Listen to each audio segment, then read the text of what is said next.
रात के 9:30 बज रहे थे। सास और ननद शिल्पी को देख रही थी और शिल्पी उनकी आंखों में देखकर डर से थर थर कांप रही थी। उसकी सास चिल्लाकर बोली, तुम्हारी हिम्मत कैसे हुई मेरे ही घर में ऐसे कुछ करने की? 4 दिन भी नहीं हुए मेरे घर में आकर तुम्हें और खुद को मालकिन समझने लगी क्या? आने दो मेरे बेटे को। तुम्हारे हाथ पैर तोड़ने के लिए नहीं कहा तो मेरा नाम भी रूपा नहीं। आज क्या हुआ क्या पता। सास जितनी निर्दयी थी उतना ही निर्दयी अपने बेटे को भी कर दिया था। हर एक नई दुल्हन अपने पति के घर जाने के लिए राह देखती है, पर शिल्पी, वह तो उसके पति की राह भी कभी नहीं देखती थी, क्योंकि वह अपने पति से बहुत डरती थी।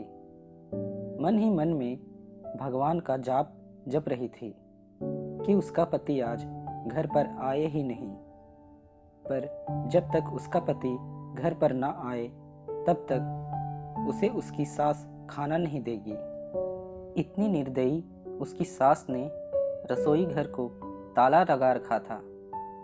ऐसा क्या हुआ था कि उसकी सास शिल्पी को इस प्रकार का दुख दे रही थी और शिल्पी के पति रोहित का ऐसा स्वभाव क्यों था कि नई दुल्हन होकर भी वह अपने पति की राह नहीं देखती थी।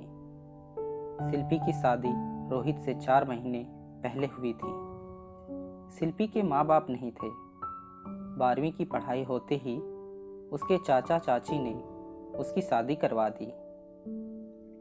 शिल्पी की जिम्मेदारी से उसके चाचा चाची मुक्त हो गए। उसकी चाची ने उसकी शादी के बाद के त्यौहार मनाने के लिए भी नहीं बुलाया। उसकी शादी करके जिम्मेदारी से मुक्त हो गए बस। शिल्पी के ससुराल में उसकी सास, पति और ननद रेखा रहती थी, जिसकी शादी पक्की करके सगाई कर दी थी। छोटा सा परिवार था। सुखी और शांतिपूर्ण गृहस्थी के सपना लेकर शिल्पी इस घर में आई थी। पर सपना तो सपना ही होता है। हर सपना सच होना कम मुमकिन होता है। उसका भी सुखी गृहस्थी का सपना तो सपना ही रह गया। शिल्पी की उम्र 18 की पूरी हो गई थी और रोहित 30 का था। दोनों के बीच में 12 साल का अंतर था। सास ने शिल्पी के लिए 10 नियम बनाए थे। सुबह 4 बजे उठकर पूरे घर की सफाई करना, बाद में नहाकर भगवान की पूजा करने के बाद में रसोई में जाना, हमेशा सर पर पल्लू रखना, सबसे पहले खाना ना खाना, मतलब सबके खाने के बाद ही शिल्पी खा सकती थी। ऐसे और भी कितने नियम कायदे सास ने शिल्पी के लिए बनाए थे। शिल्पी को यह नियम पालन करने ही पड़ते थे। अभी उम्र ही क्या थी उसकी। उस वक्त उसके हाथ से अगर भूल हो भी जाती तो उसका पति या उसकी सास या फिर उसकी ननद उसे सजा देते ही देते थे। उसे मारने की भी कोई कमी नहीं करते थे। रिश्ते में भाभी केवल नाम की थी। उससे 5 साल बड़ी ननद उस पर हाथ उठाने के लिए आगे पीछे भी नहीं सोचती। शादी को 10-12 दिन हुए थे। हर रोज रोहित 8 बजे तक आ जाता था, पर उस दिन 10 बज गए थे तब भी रोहित आया नहीं था। शिल्पी को बहुत जोर की भूख लगी थी। उसने खुद के लिए थाली लगाई और रसोई में खाने के लिए बैठी। अभी पहला ही निवाला मुंह में डाल रही थी कि तभी उसकी सास ने देख लिया। उस पर उसकी सास बहुत चिल्लाई। वो शिल्पी से सहन नहीं हुआ। तभी शिल्पी बोली, वह अभी तक आए नहीं, मुझे बहुत भूख लगी थी इसलिए खाने के लिए बैठी। सास कुछ बोलने वाली थी तभी रेखा आगे आई और शिल्पी को चांटा मार दिया। तुम्हारी हिम्मत कैसे हुई मेरी माँ के सामने बोलने की? तुम्हारे घर में तुम्हें खाना नहीं मिलता था क्या? मेरा भाई तुम्हारा पति है, उसकी राह नहीं देख सकती क्या? अरे औरतें अपने पति के लिए क्या क्या नहीं करती है। उतने में सास बोली, रहने दे रेखा, क्यों इसको संस्कार सिखा रही हो? माँ बाप तो रहे नहीं और चाचा चाची ने ऐसी लड़की हमारे पल्ले बांध दी। रहने दे तू, चल बाहर, मैं ही रसोई में ताला लगा देती हूँ। और उसे रसोई से बाहर धकेल कर ताला लगा देती है। शिल्पी आंखों में आंसू लेकर बस देखती ही रह गई। 11:30 बजे रोहित घर आया। तभी उसकी माँ और बहन ने मिर्च मसाला लगाकर शिल्पी के खिलाफ रोहित को भड़काया। वह तो माँ का भक्त। इतना सुनकर उसने गुस्से में आकर शिल्पी को थप्पड़ मारा। उसे उस दिन खाना भी नहीं मिला। अभी आज ही की बात ले लें। शिल्पी रसोई घर में खाना बनाकर सास और ननद को खाना दे रही थी। दोनों हॉल में टीवी देखते देखते खाना खा रही थी और इधर शिल्पी एक एक करके गरम गरम रोटी उनको परोस रही थी।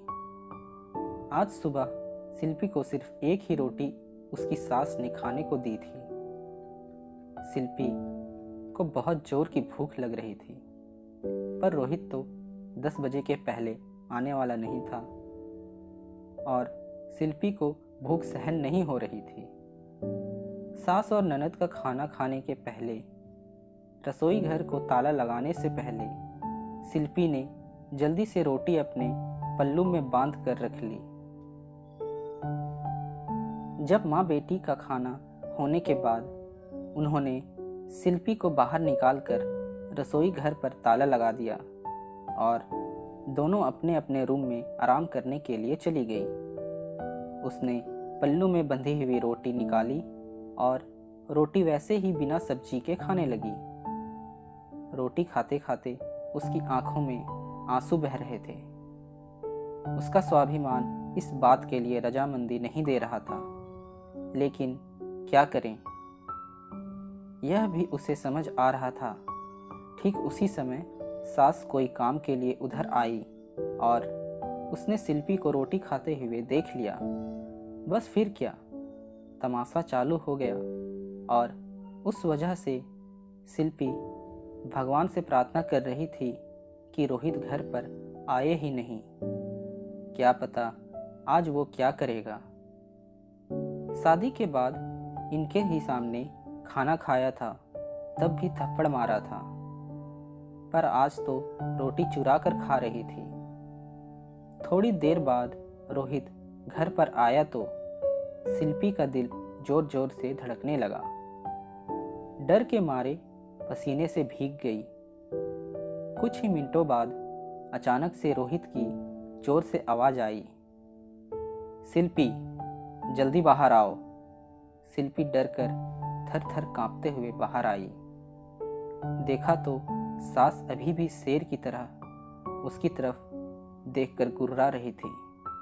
रेखा भी मन ही मन में मुस्कुरा कर देख रही थी और रोहित उसकी आंखें खून की जैसे गुस्से से लाल हो गई थी। जैसे ही शिल्पी रोहित के सामने आई, उसने उसके बालों को पकड़कर जोर से धकेल दिया। शिल्पी बहुत जोर से चिल्लाई, तेरी इतनी हिम्मत कि तू अपने ही घर में चोरी करती है? रुक, तुझे तो मैं अभी दिखाता हूँ। बोलते बोलते उसने अपने कमर का बेल्ट निकाला और शिल्पी को मारने लगा। शिल्पी जोर जोर से रोते हुए, दर्द से चिल्लाते हुए उससे माफ़ी मांग रही थी, पर उसके पति को और घर में रहने वाले 2 औरतों को उस बेचारी पे दया नहीं आई। शिल्पी को सहन नहीं हो रहा था। तभी उसने रोहित को धक्का दिया और घर के बाहर भागने लगी। अरे पकड़ो उसे, बाहर नहीं जाने दो, रूपा रोहित को बोली। तभी रोहित बोला, जाने दो माँ, भाग कर कहाँ जाएगी, कहाँ उसे पालने के लिए उसके मायके वाले हैं जो उसे संभाल लेंगे। आएगी वापस घूम के यहीं पर, जाने दो उसे। पहले मुझे खाना परोसो, मुझे बहुत भूख लगी है। रोहित को उसकी माँ ने खाना दिया और आज भी सभी खाने के लिए बैठे, पर शिल्पी की याद किसी को भी नहीं आई। बाद में थोड़ी देर बाद शिल्पी घर में आई। उसे देखकर तीनों राक्षस जैसे हंसते हंसते उसके सामने खड़े हुए। आ गई वापस महारानी? क्या हुआ, मायके वालों ने घर में नहीं आने दिया? सास ने उसे टोंट मारा। तभी रोहित उसे बोला, जब तक तुम मेरे पैरों पर अपनी नाक नहीं रगड़ती तब तक मैं तुम्हें घर के अंदर आने नहीं दूंगा। मुझे धक्का देकर चली गई थी ना? हाँ भैया, इतनी जल्दी से माफ मत करना। अब अगर इसे माफ किया तो कल यह सिर पर चढ़कर नाचने लगेगी। ऐसी लड़की का क्या भरोसा? अरे भरोसा तो अभी हमें तुम पर भी नहीं हो रहा। जो अपनी भाभी का सम्मान नहीं कर सकती, वह लड़की हमारे घर का क्या मान बढ़ाएगी। अचानक शिल्पी की पीठ के पीछे से रेखा के होने वाले ससुर की आवाज आई और वह अंदर आए। उन्हें देखते ही तीनों के चेहरे का रंग ही उड़ गया। अरे समधी जी, आप कब आए? रूपा साड़ी ठीक करके माथे पर पल्लू लेकर बोलने लगी। उसी वक्त आया जिस वक्त आपकी बहू रास्ते में डर कर इधर से उधर भाग रही थी। अच्छा हुआ अभी से ये तुम्हारा असली चेहरा हमें दिख गया। मैं आया नहीं होता तो हमारे घर की बर्बादी हो गई होती, अगर ऐसी बहू हमारे घर आई होती तो। रेखा के होने वाले ससुर उसकी तरफ देखकर बोले, नहीं नहीं, आपको कोई गलतफहमी हो गई है पापा। आप अंदर तो आइए, मैं आपको सब समझाती हूँ। रेखा ऐसे बोली तो उसके ससुर बोले, कौन से पापा? किसके पापा? माफ़ करो, हमें अब आपके साथ कोई भी रिश्ता नहीं करना। और जो आपको समझाना है ना, वो बाहर खड़े पुलिस वालों को बताना। अचानक पीठ के पीछे से पुलिस अंदर आई। पुलिस को देखकर उन तीनों की बोलती ही बंद हो गई। क्या बोले कुछ समझ नहीं आ रहा था। तभी सास नरम आवाज से शिल्पी को बोली, अरे बहू, छोटी बात पर कोई पुलिस को बुलाता है क्या? छोटी सी गलत फहमी हो गई है ना। और ऐसी छोटी बड़ी परीक्षा हर एक औरत को शादी के बाद देनी ही पड़ती है। और यह तो तुम्हारा ससुराल है ना। ससुराल वालों का मान रखना तो तुम्हारा कर्तव्य है बेटा। माफ़ कीजिए सासू जी, मुझे ऐसी परीक्षा देने का कोई शौक नहीं है। मैंने शादी थप्पड़ खाने के लिए नहीं की थी। और यह ऐसा कैसा ससुराल जहां मुझे रोटी भी चुरा कर खानी पड़ती है। आपने मुझे कमज़ोर समझा था क्या? मेरा मायका नहीं है, पर मैं कमज़ोर नहीं हूँ। अभी यही संस्कार अपने बच्चों को जेल में देना। अंत में पुलिस ने उन तीनों को पकड़कर जेल के अंदर डाला। रेखा के ससुराल वालों ने शादी तोड़ दी और शिल्पी को एक स्वयंसेवक संस्थान ने आगे जाने का मार्ग दिखाया। शिल्पी संस्थान के साथ में काम करके लोगों को घर में होने वाली घरेलू हिंसा के बारे में जागरूकता फैलाने लगी। उसने अभी सही मायने में जिंदगी की नई शुरुआत की।